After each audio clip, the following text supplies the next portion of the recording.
Olá, como vai? Tudo bem? É uma honra e um privilégio poder mais uma vez falar sobre a palavra de Deus. E nesta ocasião vamos falar sobre o Evangelho de Marcos. O Evangelho de Marcos foi o primeiro evangelho a ser escrito.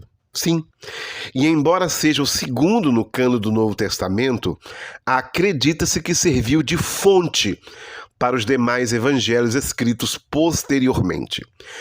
Pode-se dizer que o Evangelho de Marcos não é um registro feito por um repórter, nem uma coleção reunida por um editor, mas uma narrativa composta por um autor. Por ser o primeiro evangelho, não quer dizer que Marcos começou do nada.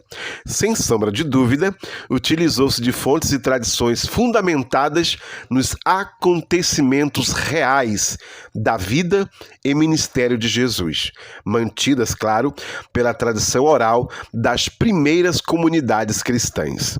Quanto à autoria, segundo a tradição do século II, Marcos foi seguidor e intérprete do apóstolo Paulo.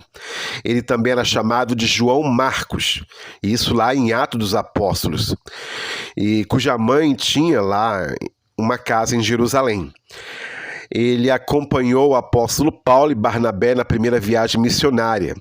Depois, já nos anos 60 depois de Cristo, possivelmente colaborou com os apóstolos Paulo e Pedro. Por Marcos ser um nome comum naquele tempo, alguns acreditam que este evangelho pode ter sido escrito por outro cristão desconhecido que tinha por nome Marcos. Por dedução e pesquisa teológica, acredita-se que o autor escrevia e falava o grego popular, que é o grego koinédio, grego de rua, falava fluentemente, embora não fosse uma língua materna, pelo fato de ser um evangelho com pouco vocabulário, em torno de 11.300 palavras no texto grego, e também por usar um estilo um tanto rude. Ademais, não foi uma testemunha ocular do ministério de Jesus, isso segundo pesquisas teológicas. Quanto à questão também da data, possivelmente o evangelho foi escrito entre 65 a 75 depois de Cristo. Exatamente, entre essa data aí, 65 e 75 depois de Cristo. Ele presenciou, inclusive, a destruição de Jerusalém pelo general romano Tito Vespasiano.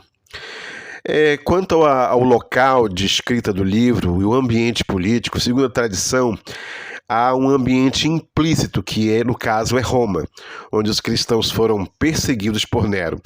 Também pode ter sido escrito na Síria, no norte da Transjordânia, Decápolis e até mesmo na Galileia.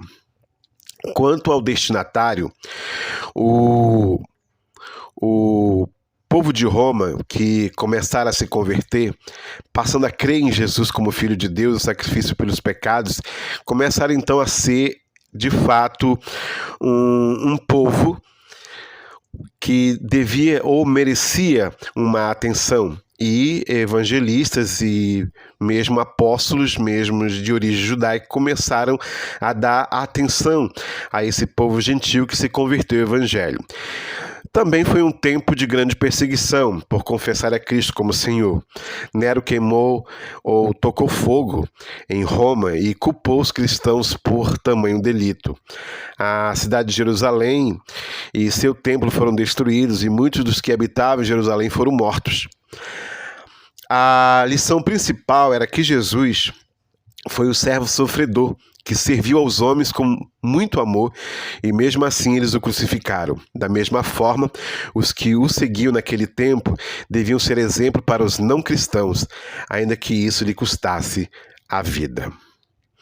O tema principal é a pessoa de Jesus como servo de Deus, que serviu às pessoas incansavelmente até chegar ao Calvário como sacrifício.